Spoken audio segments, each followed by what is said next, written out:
didn't see you there. Something big is going on here. From hunting ghosts to Bigfoot, paranormal, UFOs, true crime, and more. We won't just be spouting articles. I was researching for your entertainment. The beginning of a new world. The best guac you'll ever fucking eat. true story. It's basically like one day you walk outside and you see that the ants are playing with matches. This is the Black Cat Report. See you on the other side. Welcome to the Black Cat Report. I am Betsabe, your host, and here with me is the fabulous Gilbert. Hello. The wonderful Joey. Hey. And the incandescent Selena is off today as usual. She's of saving the world and helping people. Today, we are going to deliver into some Asheville ghost stories. We searched the internet for the true-to-life ghost stories of Asheville, and some of them we have visited ourselves. It's that time to put on your PJs, turn on your heater, cover up with your coziest blanket, grab a nice warm coffee or hot chocolate, and sit back and listen to what our area has to offer for our ghoulish stories. Story one. First of the page is one that 2 out of 4 of us have visited ourselves. Helen's Bridge, located right on B. Catcher in downtown Asheville, built in 1909. Helen's Bridge was used for stagecoaches coming to and from the Zealandia Mansion, which was built 1 year prior to the bridge. Now covered in ivy and vines, this bridge has been called one of the spookiest places in Asheville. The original story goes that Helen, a young woman who worked at the Zealandia Mansion, was working in the kitchen, cooking dinner for the house family. As she was working, a huge fire suddenly sparked up in the large castle. Helen remembered her daughter was reading in the library at this time and rushed to the library to find her child. She was too late. The fire had already engulfed the paper books. Helen was struck with grief and could not live any longer without her child. So sad. Damn. So God, dude, that was such a. Alright, so fire is traumatic and bad any time, but hearing stories from back in the day, actually makes me really grateful for regulations around fires at this point in history because I'm just dude, a fire used to catch and it was just 5 seconds and everything was in flames and half the neighborhood was on. That's so horrifying. Jesus Christ. Literally the library was in ash by the time she realized that, oh, there's a fire. I need to go save my kid. And it's nope, everything's burned. That's and the littlest horrifying. the littlest thing could start fires too. So it happens so much. And I mean, obviously, as we'll see in future stories on today too, stuff just goes up so quickly, and before people realize it, people are dead, and there's nothing they had firefighters at the time, but for the most part, there's really nothing they could do, so That was not to get too far off track here so early, but that was the 1800s were a really funny point in American systems around firefighters, which I love because so people would have badges or these symbols outside of their house, which meant that they were protected by certain fire departments, and a lot of them were commercialized, so they were privately owned firefighting systems. And even though your house was on fire and there might have been a fire department next door to you, if you weren't covered by them, they would just stand outside of the fire and just be well, that sucks. And wouldn't do anything to help you. They'd be did anyone bring the hot dogs? Yeah, it was oh, you're not covered under our policy, so sorry, homie. Just your house would be burning down. So, yeah, fun fact, libertarianism sucks. Anyways, go ahead. I had to get my jab in. Anyways, she slowly and grievously walked down the coach road to the bridge. As she looked off the edge of the bridge, her last thought before she jumped was of her beloved child she had just lost, and then she jumped. Just like that. Yeah, it's heartbreaking. She was pretty much uh, there's a lot of stuff that happened in that. Like, there's a lot of stories too. So about what exactly happened during it. This is just one of the stories. um, a lot of it says she actually like hung herself. Ooh. Because as me and Betsabe have actually been to that bridge, and it's not I was gonna really say it's that not that high. high. Yeah, it's not Yeah. real. Yeah, it's not really that high. So it's kind of interesting, like that they would just say, "Oh, she jumped," you know. Yeah, because But I Yeah, feel like in real life, if she would have jumped, she would have just gotten hurt like really bad, like yeah. maybe broken like a leg or an arm, but not really die unless she jumped with her head, like kind of like a cliff diving, and she hit her head. Then yeah, you die like that. In all fairness, a slight, like a mild sprain was enough to kill you back then. So like, True, like that is true. not to make fun of this like horrific thing, but like that's how easy it was to die back then. Where it's just like, a splinter. Well, gotta finish up my will. Like it was just like it was so bad. But this is so sad. So like her daughter, right, who's like being the most perfect child on the planet, chilling in the library during the day reading, right, went up in flames and died, and she was like, "That's it, I'm done." And like, Yeah. God damn. I mean, also, I probably should not say this because I don't have a kid. I mean, I do have Bonbon, but I feel like that's kind of like dramatic to just be like, "Oh, my child's dead," and then I'm gonna jump off a bridge. I would do it for Data. Oh no! Don't do that. He's my son. No. Yeah, he's my only heir. He's technically inheriting everything from me. Nobody's Oh, getting I shit. not even me. Sad. No, nobody's getting shit but Data. Oh my god, it's like what's her name? Queen, the one that just died. Is it Hmm. Elizabeth? Yeah, Okay. I don't know if they were all named Elizabeth, but I guess yeah. Anyways, she left everything to her dog, so I get that. I respect that. It's the most Yeah. respectable thing I've heard so far about her. mhm. Sorry, I'm still bitter about 1776. No You are offense to our so salty.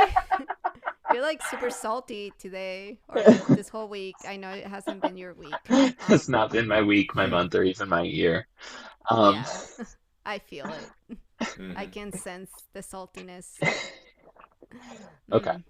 So this lady, she jumped in despair over the losing of her child.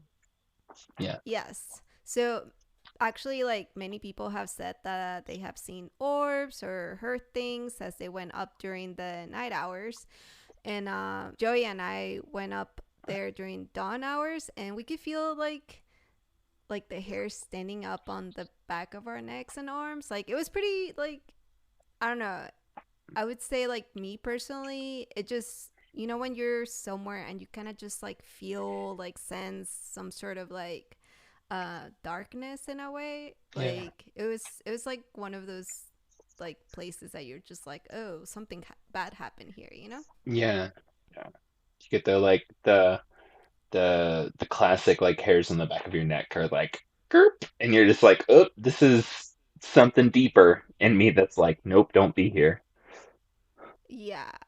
Um yeah, it would be like I would recommend going to this place and just like, checking it out if you're in town. I do want to say that there are other variants of this story. One of where she was in her own house during the fire, and the firefighters took both of them out of the house after they passed out from the smoke inhalation. The firefighters were able to save Helen, but not her child, and then she hung herself from the bridge. Mm, Another version of it was that she had an affair with a married man, mm, scandalous, juicy. and was, yes, and she was actually impregnated. After she had the baby, the married man said that he would not have or love her anymore. Damn. So she went up there to hang herself and her baby. So these are all variants of a similar story. Like gossip back in the day, people saying like, "Oh, she was with a married man, and that's why it happened," and who knows what really happened, right? Yeah. I mean, as we all know, women are incapable of making their own direct decisions, so it had to have involved a dude. Of Like, Correct. Yeah, course. of course. historically accurate. It had to involve a dude, and his Hmm. D was too good, and she just gave up on life. That's the only logical conclusion. Not that she was Yeah. like actually a super legit single mother who lost a child that she actually loved and in despair was like, I give up on shit. Yeah. That's just crazy talks. That So one Yeah, that seems would be like too the most simple. likely for me, totally. honestly. I feel like she lost her child in a fire and was just like, you know what? Yup. I don't. Nope. No more. Yeah, I'm done. All I pretty much do is make food and clean for this house and this mansion and nothing Yeah. else after my child. So I'm out. Yeah. Yeah, I mean, like, it's so crazy because none of us, I mean, as of now, we won't know what it really feels to lose a child, because I've never been pregnant or have a baby. The closest thing is Bon Bon, but I know carrying someone with you for 9 months, like, Yeah. that's some heavy stuff. So, it's hard to like judge something like that, like, oh, why would she do that, or did she really do that because of that? It's like we don't know what it feels like to love something that deeply, to take your own life because they're not there anymore. Yeah. Respect all the single moms out there. You have it, and you've always had it the hardest on the planet, Mm. forever and always. And y'all are Seriously. the shit. Keep Mm-hmm. going. Yeah. Shout out to my mom. Hmm. Mm-hmm. Yais, if you're hearing this episode because you're one of our biggest fans, we love you. The hunting part of this is that people report seeing her or their cars not starting around this area when they go looking for her. And actually, I've heard that a lot, that either when people are driving by, sometimes like their car just like stop, and they can restart it. Actually, a friend of mine said that to me. I don't know if it's true, but I have heard that happens a lot. I also read a story too. I don't know how true this is, but when I was researching into this, that one couple were riding up there and they were just sitting in their car on that road underneath of it, and no, their phones weren't connected to Bluetooth or anything. They were just sitting in there in silence, and then their phone just connected to Bluetooth, and "Sweet Child of Mine" by Guns N' Roses started What the playing, and they were just like, What? "Oh, Oh my that's God. that's kind of scary, cute." Mm-hmm. Yeah. It's like, okay, we get it. Yeah. Oh my God. Wow, that would freak me out. That's insane. My mind immediately went to like other famous hauntings. I'm just like, what random song that doesn't even connect would start playing? Like it would just be like the Headless Horseman, and it'd be like, Yeah. Rocket Man burning down, like, I'm just like, oh shit, we Yeah. need to go. Um, Yeah. damn, that's a trip. Okay, That's really cool though that a ghost can do that? Yeah. Mm. Mm-hmm. You actually can't go onto this bridge anymore, but the underpass is actually open, obviously, because everyone goes there. But you can't go on top of the bridge anymore. okay, damn. For all you hunters out there. Yeah, or you can try to break in if you want to. Yeah, which we fully support all illegal activity on the Black Cat Report, unequivocally. Story number two.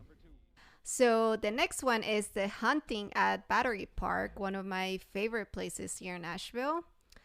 In the heat of the recovery from the Great Depression in 1936, Asheville was in the process of recovering as well, just getting back on its feet, inviting travelers from all around as the process of the Asheville part of the Blue Ridge Parkway started.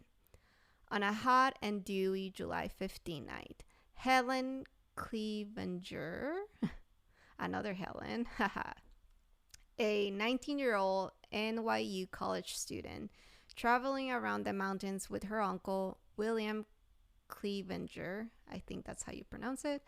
He was a 54-year-old bachelor who taught agriculture and food science at NCSU.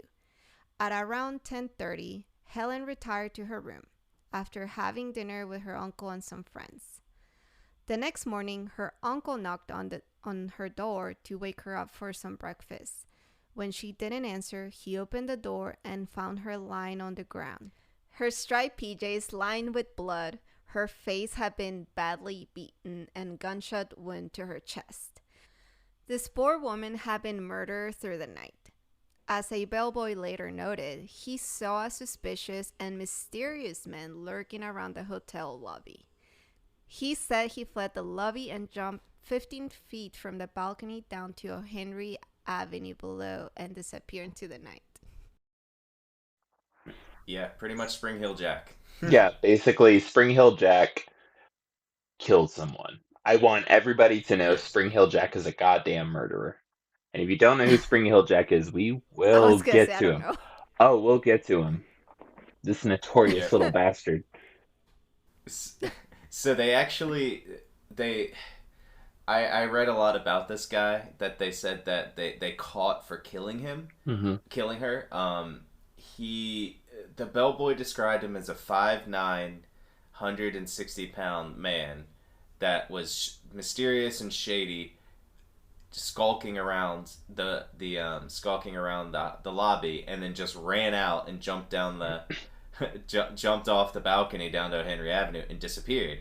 And so when they found her dead the next morning, they basically put an APB out, of course, in the 1900s for a 6'9" black man, What? and which was, and so I'm not kidding. God And they damn it. found this guy, found a guy. Excuse me. They found a random guy Found a that guy, yeah. they said that he did it. And he basically said, "Hey, my alibi is that I was at my birthday party the other day. I couldn't have been here." Jesus And they went, Christ. and so this is a terrible, it's a terrible mark on Asheville, is that like he was innocent and he was sent to the gas chamber and killed Jesus Christ. for the On murder. his fucking birthday. So, Yeah, well, not on his birthday, but like, he went to. They basically said he said that they beat a confession out of him with a firefighter's hose too. Jesus And fucking the Christ. police, so they put an APB out on him and they found him, and a warrant out for his arrest for $1,000 to find him. But they also denied that they put the warrant out for his arrest. Damn. So it was just like it was all these things, and then he was killed. I will say, in honesty, he was murdered. Yes. Because Yeah. because Yes. he was innocent, and in quotations, with due process, as they said, they gave him they took him to jury, and he got killed. But they tried to the district attorney, no, his public defender, I guess he had at that time, his lawyer, went and tried to go against the appeal, and said they were just like, no, we're not, the verdict's already done, sorry. And then they just killed him like a couple days later after that. And so it was like, it's crazy how the story went, and that I personally think they never found the right person, and nobody really knows who the right person was, because they kind of just were like, here's a scapegoat, we're at this point we're racist as shit, so let's just let's just throw this under the rug so we don't have to worry about finding him and get our numbers up that we found them. Yeah, super lazy for Asheville. Such a small town, and they couldn't take their time finding the real murderer. Yeah, because for the record, Asheville is and has been small enough. The police could have literally went door to door. Like, Asheville is very small. Asheville's got like notoriety and all this jazz, but like a part of it is like, y'all, we're like really tiny. Like, Asheville's like a very small. I'm talking like with traffic, 10, 15 minutes, you're on the opposite end of town. Yep. Yeah. Like, at this time, they had the Asheville was about 50,000 people. Jesus. So way even smaller than it is now. Yeah. And granted, that was in like the 1930s, so still smaller towns. But it is funny to say too, like Asheville, no matter what time period has always been a tourist town. Yes. And a tourist attraction town, which is just so odd to me. Because of the Parkway? well, The Parkway was being built at this time, so even before that. But I guess a lot of it had to do with the Vanderbilt house too, being so the big, and the property. So the actual haunting of Battery Park is that if you are in or around that room, people feel like someone is sleeping in the bed next to them, which is like horrible to think that I I couldn't. Like if I feel like someone's in, like sometimes I feel like that already, and sometimes it's bonbon, sometimes it's just like I don't even know. I don't know if you guys ever get that feeling that someone is sort of like walking on your bed, because that's like a Yeah, terrible or any feeling. movement in the bed, changing in pressure, where you're just like, ooh, is that Yeah, Bond or is I that hate that. somebody coming in my bed? Like that happened when you were gone, when you were at your parents. It was like so, like I hated it. Like, and then I was sick too. So, and then I would look and it wasn't bonbon, and I can imagine like if you are like there and it's actually I like get a that. ghost, like Yeah, I get that coming. from sleep paralysis and it's I hate that. horrifying. Luckily, I found the most beautiful partner in the world, Selena, who is a pro at recognizing when I'm going through sleep paralysis. And I'm just gonna say to everybody out there, if you have sleep paralysis, find yourself a Selena. Oh, Because she is so good about waking me up when I'm experiencing sleep paralysis. how But does she know? we've got a little communication thing down, because like in sleep paralysis, like you'll be able to like move like just a toe or like just a foot or like some random part of your body, or you're like screaming from the bottom of your throat but you can't move your mouth. And like Yeah. she's really good about like recognizing like something's wrong, wake him up, and she'll start like shaking me awake and stuff. But like, yeah, maybe like a month ago, um Isn't that bad though to try to wake up someone when oh dear they're God, no. No, no, no. I don't know about other people, but I can say for myself, I want to be shaken awake. Like, for the love of God, just like literally throw me off of the edge of the bed. Like, if you have to wake me up. Like, yeah, at least for me, it's like when I experience sleep paralysis, like, throw me against the goddamn wall. Like, throw me off the bed, shake me awake, do whatever you need to do to wake me up, because what I'm experiencing is way more horrifying than just coming out like disoriented out of a dream. It Yeah, I sucks. hate that. Like last time I remember sleep paralysis was maybe a month ago. Um there's no way it's related to what I studied and like research for this show. But um but um but a large dark figure was like walking out of her closet in her bedroom, and I was just No. aware out of the corner of my eye that something was moving and walking around the edge of the bed while I was like paralyzed and like couldn't turn my head to look at it. And then I start feeling things like moving on the bed as it's like getting closer to me, and I'm just like Mm-mm. screaming Nope. at the top of my lungs, but I can't move my mouth. And Selena's like, "Hey, hey, wake up! You're having a bad dream." And I'm like, "Oh my God, thank you so much!" Like, That's amazing that she can catch that. Because I mean, like, I couldn't tell if anyone sleeping with me would be doing that, because once I'm sleeping or whatever, I'm like out of it, she's a So pro. She's a pro at it, and yeah, that's like so like a much. professional right there. Yes, like I said, you go out, you find yourself a Selena. You can't have Okay, mine. I'll She's already I'll my do boo. that. All right, y'all go find your own. But Selena. no, No, it hasn't happened to me in a while, which I'm glad. Usually happens when I'm like under a lot of stress, and also when I'm like exhausted. When you just fall like deeply into sleep. yeah, Like it's which is nice, but also it's bad because I feel like that's when it happens as well. yeah. It's not really cued towards a good time period. It's always like when you're No. stressed and when you're exhausted, and then Mhm. it's like hello, and you're like no, no, no, no, no, no. But yeah. Please no. Story number three. And on to a more famous visitors into Asheville, Zelda Fitzgerald and her husband, F. Scott Fitzgerald. Both were amazing writers in their own right. We will start in 1936 with Zelda moving. Okay, how cool of a name is that? Zelda. Zelda moving to Highland Hospital from a Baltimore mental hospital. We could delve into what drove Zelda into the mental hospital, but let's just cut that short by saying that she was diagnosed with schizophrenia. And also, the relationship with F. Scott was tumultuous and both drove each other crazy. Scott described it as perhaps 50% of our friends and relatives would tell you in all honest conviction that my drinking drove Zelda insane. Duh. The other half would assure you that her insanity drove me to drink. Oh my god, what a likely story, blaming each other.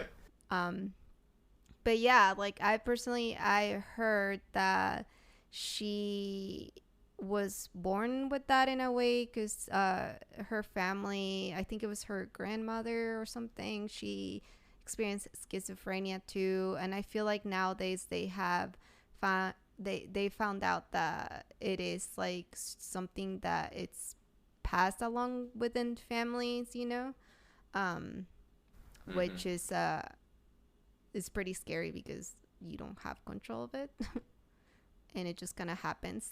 Yeah, something that I heard was that it skips generations.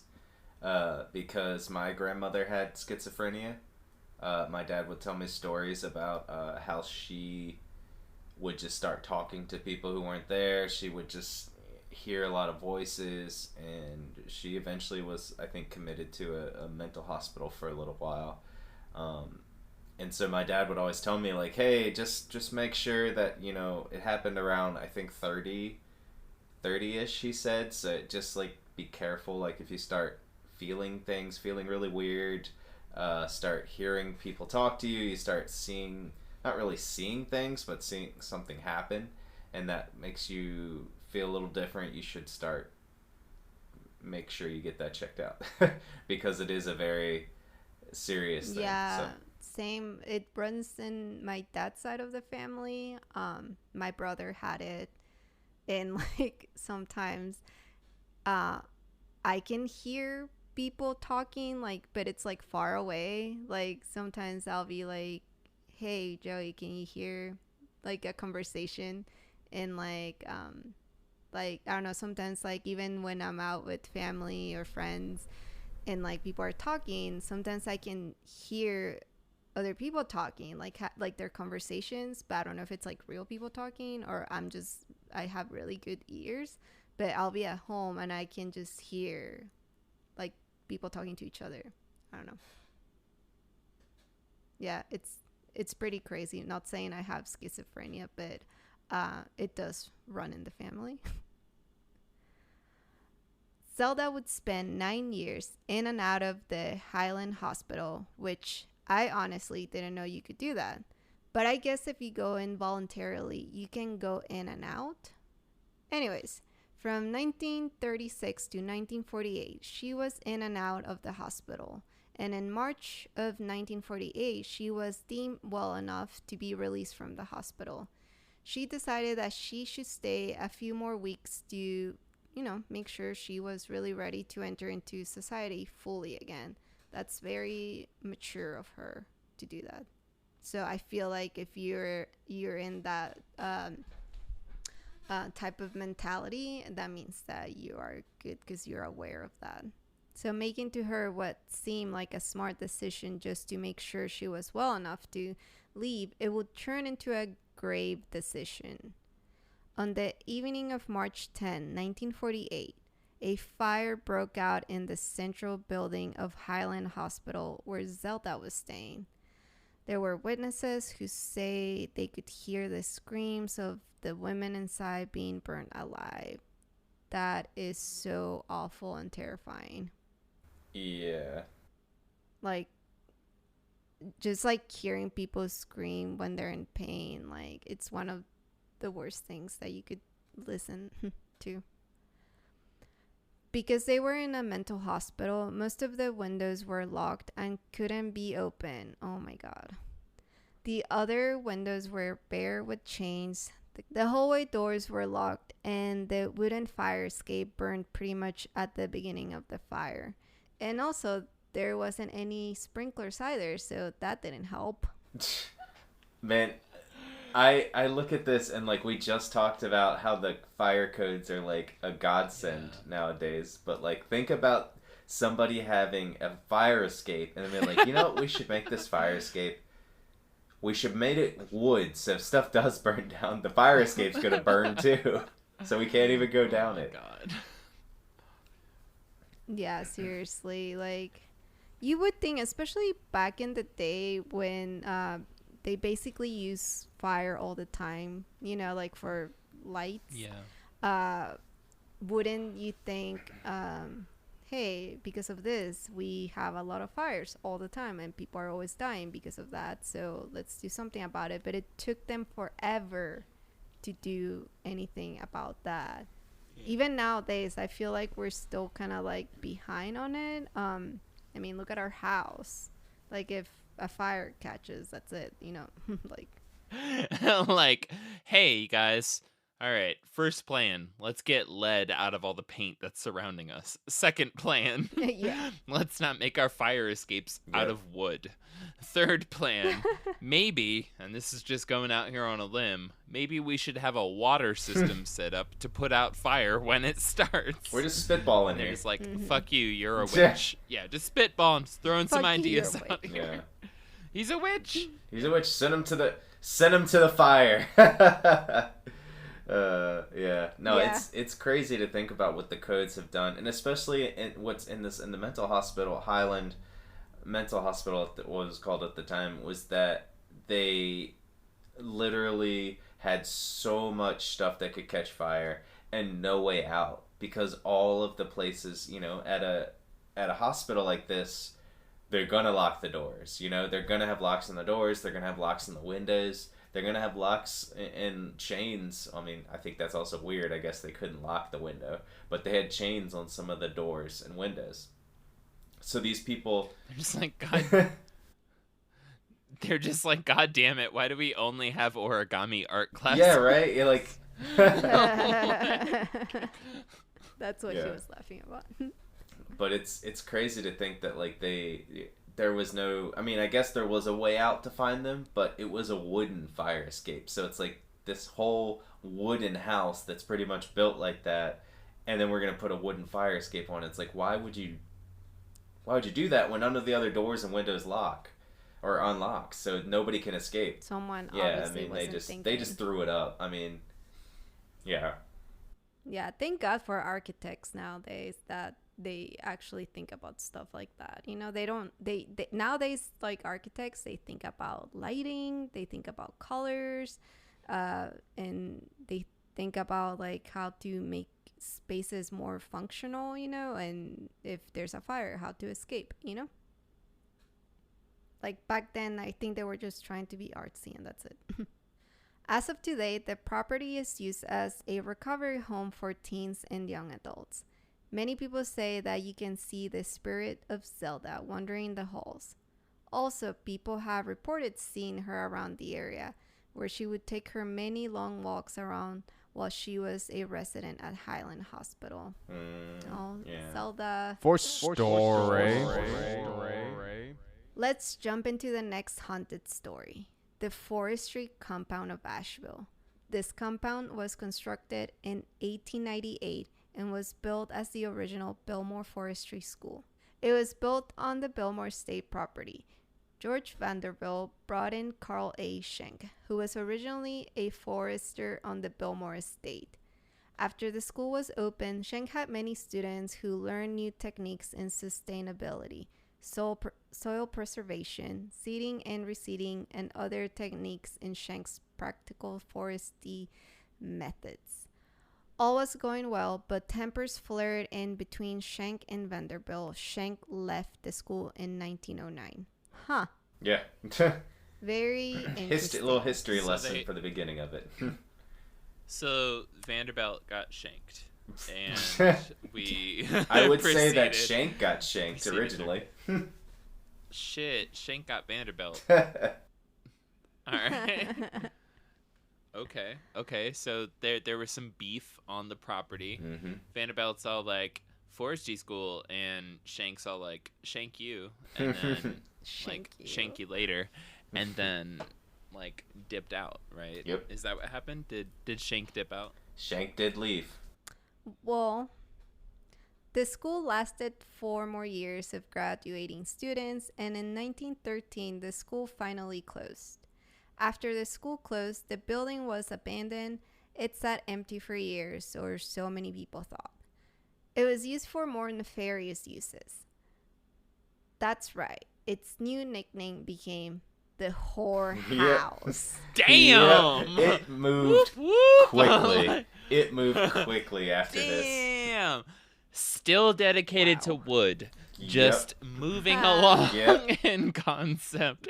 Damn. What Much an respect. Much appreciation. Mhm. All right. So, okay. So, this became the Woodhouse. Got you. Yes. Got you. Okay. Women of the evening and their Johns would meet up to take care of their business, as it was not known whether or not George Vanderbilt, ooh, scandalous, knew of what was happening on his property. He totally knew. He would probably been there. I have a like, feeling come on. that some of the time he might have made some trips to the forestry school, and just because it's an audio meeting, I'm putting this in quotations. Yeah. Yeah. Like, Okay. Okay. Uh-huh. Okay. So things got fuzzy in the ferns. Let's Mhm. go. hmm As far as the hunting goes, there is said to be a lady of the evening that roams the building because she was murdered by her John. The house will have lights turned off and on and random windows. Doors would open and close by themselves, and the air would stay around 40 degrees no matter how hot or cold it was outside. There were also rumors that secret hangings were held at the old forestry school. This has led some to believe they have seen a noose hanging in the rafters at the old school and various shadowy figures moving around and also fleeing in terror. One story of a visitor told that they saw a toilet overflowing with blood. Yeah. No, thank you. I want to say one of the crazy things I do think is that the air in the house stays at 40 degrees, which is notorious to show, if it's always 40 degrees, no matter whether it's hot or cold outside, to show that there is some kind of spectral or ghostly presence there. Interesting. That's like, damn. I mean, y'all live here too, like, like 40 degrees in the summer here. Like, I would just be hooking up a connection of box fans going to my house for free air conditioning. Like, I wouldn't even question it. I'd just be like, no, fuck that. Yep. like, I'm getting AC in this motherfucker. It is hot. It is humid. We're in a subtropical environment. Like, this is some shit. Like, 40 degrees. God damn. Yeah, it's like, crazy. That is Yep. nuts. Okay, so a cool 40. Yeah. So, yeah, this is a cool story. I mean, not cool that it happened, but for people, I mean, obviously Asheville is known because we have the Biltmore, and I mean, it is ridiculously expensive to get in. Yes. Like, they're treating it like it's Disneyland. But like knowing this story, I feel like it makes it more interesting if you really want to spend $150 to come in. At least now you know this fun fact about a whorehouse inside the Biltmore. I mean, there's also a ton of, obviously most of the time there's a ton of stories about actual ghosts inside of Biltmore itself. This is just one of the outlying places. And I forgot what year, but also the Biltmore estate used to be much, much, much bigger. I want to say that Really? they pretty much owned all of Buncombe County. And Damn. yeah, all the way up to close to the top of the Blue Ridge Parkway in Asheville, that they owned, through almost to Brevard. So they sold off so much of it to the National Park Service, Park Service in the city, so that they could get rid of it, because there's no point to them to have all this land now, So they got rid of most of it. Make that money. Yep. And now they just kind of have that small, very small area comparatively to what they had before. So where exactly is this whorehouse? Is it still inside the Yeah. Billmore estate or outside? From- How would one navigate to said whorehouse, Joey? I honestly Yes. don't know. It does say that it's still on the Hypothetically. property. From what I saw, Okay. they said it's still on the property, so I don't think it got sold off. The area got sold off, and it definitely is not. You're not allowed to visit it. So Okay.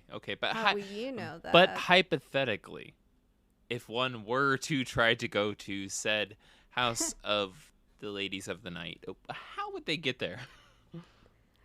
you'd have to go downtown. I forgot which street you'd have to go downtown to meet some of the ladies of the night, and they might be able Naturally. to take you there.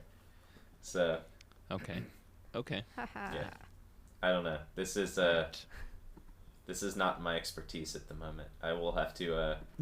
We'll have to do Of some. course not. Me Of and course Gilbert and Betsy will have to do some research, and we'll get back to everybody and let you know how to get there. Please send us a private message. We'll Yes. help you. I don't know. Post it publicly. Fifth story.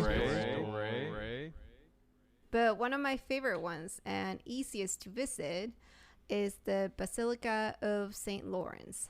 This church is right in the heart of downtown Asheville and is open for visitors and is still in use.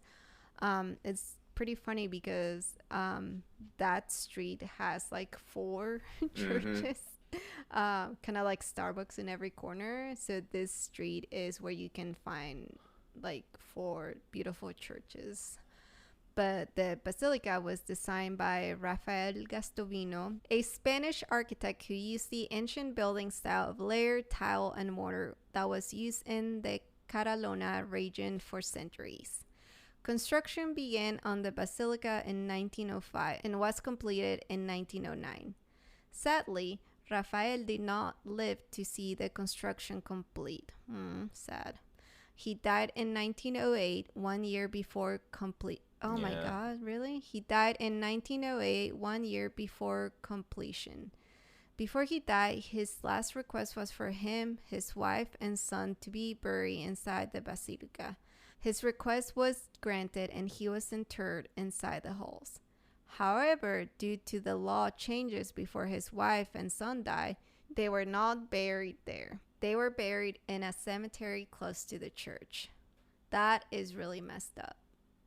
Because that was like his last wish and he did all this work and then they were just assholes. Well, I about it. mean, Yeah. they changed the law that you can't be buried in a church. It's like, whatever. Like, why would you change the law? Like, it's just so unnecessary. I mean, who's to say also too that his wife and son were just like, I don't want to be buried next to him. Also, like, I just want to point out why at one point in history did they need to make a law to prevent people from getting buried inside of buildings?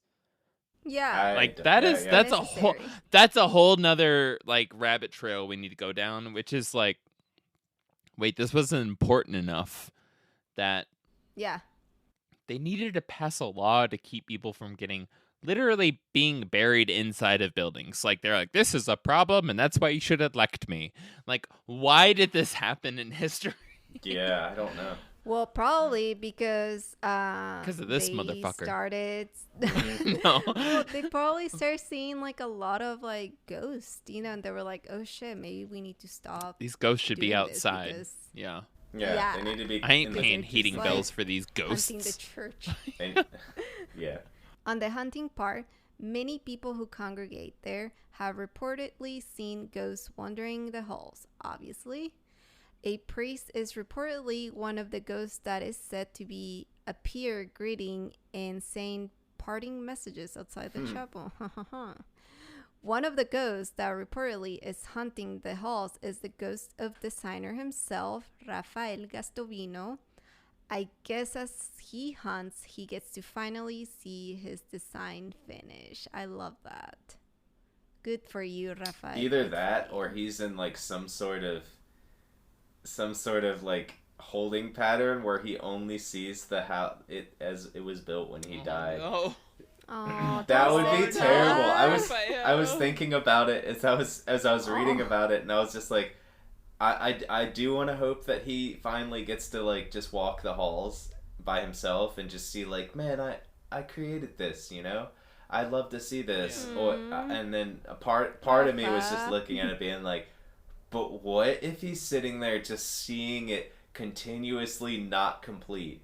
And just like he's got like what, probably like 9 months to a year before it's finished, and it's like almost done. Aww. I do want to say one of the cool parts about it is that his son helped finish it.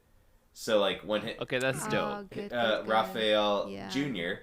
actually Happy was the same ending. name. Raphael Jr. got to RJ. finish. Yeah, RJ Alright. had to finish it for him. So it was kind of like a cute little thing that he helped finish the chapel because his dad pretty much built it, did all the architecture for it. So it's just like, oh. And I do want to say, I would like to go see it myself. yeah, we've been there. It's honestly, if it's Oh. if it's the church that I'm thinking of downtown, it is So the pretty one. there's two really pretty churches downtown. I will say that, within a few blocks of each other. And if it's the really gorgeous one that I'm thinking of, It probably is, yeah. yeah, it's like it's actually pretty dope. Mm-hmm. Like, I'm not gonna lie, like it stands out in terms of like architecture in downtown. Everything else just has like a very heavy 1940s, 1950s kind of like vibe to it, of like solid cement, solid stone. Like, it's very solid architecture for like American development. But then you see these churches and they've got these like classic these monoliths, these like points in them, and they're like super intricately designed, like kind of like steeples and stuff. There's two churches downtown that really hold that aesthetic. I think it's the one that has like the glass. Yes. The gray The dome. one, right? Yeah. With the big dome. Yeah, I actually filmed a wedding there like long time ago. It's across from like a church, or from a school. Foggy Mountain. Oh Lord, I don't know. It's near the bus station. I could tell you that much. Well, the No. dome. No. I do want to say one of the cool things is the dome is actually one of the biggest freestanding domes in the United States too, which is kind of crazy. Ah. Yeah, so fuck you, U.S. We've got that. We've got them. We got a freestanding dome. What do you got, bitch? So, So, but we do have two beautiful cathedrals downtown. I will say that. And I'm like the farthest You're all right. the farthest thing away from religious, but I will say, like, they kind of stand out in Asheville as like, huh, that's there. Like, damn. Like, this is some really beautiful architecture that's just sitting in the middle of downtown. And like, also, I do want to throw out there that I think like Raphael, like, so when you tell me about his like son, RJ, Raphael Jr., finishing up the domes, I do picture him as being incredibly underage for the task, and still being like 7 years old, 6 years old, and just being like, and we put Quan over here, and there's a dinosaur. And it's just like, so it's like beautiful, classic, beautiful, and then just like terrible stick figure drawings of like a Tyrannosaurus Rex. That's just like a part of it. And they're like, this is exactly what he wanted. yep. His son would Yes. know. Love that. Yes, his son knows instinctively how to finish this cathedral. And it's like, and it's a pterodactyl. Like, I love it. Yeah, I hope so. I think that's what happened though. Shit, I might go to church after this. I'm just kidding. You should. You should. You all should go to church if you're trying to look for ladies of the night. Thank you for listening to the Black Cat Report and our episode on the ghosts of Asheville. We had fun researching these close to us ghosts. Please remember to always like, review, and subscribe to us wherever you get your podcasts, because we had a lot of exciting things coming up for y'all this month and can't wait to get them out to you. So please stay tuned for updates via our Instagram page and our website. And remember, we love fan mail, so email us at contact@blackcat.report. We'll see you on the other side.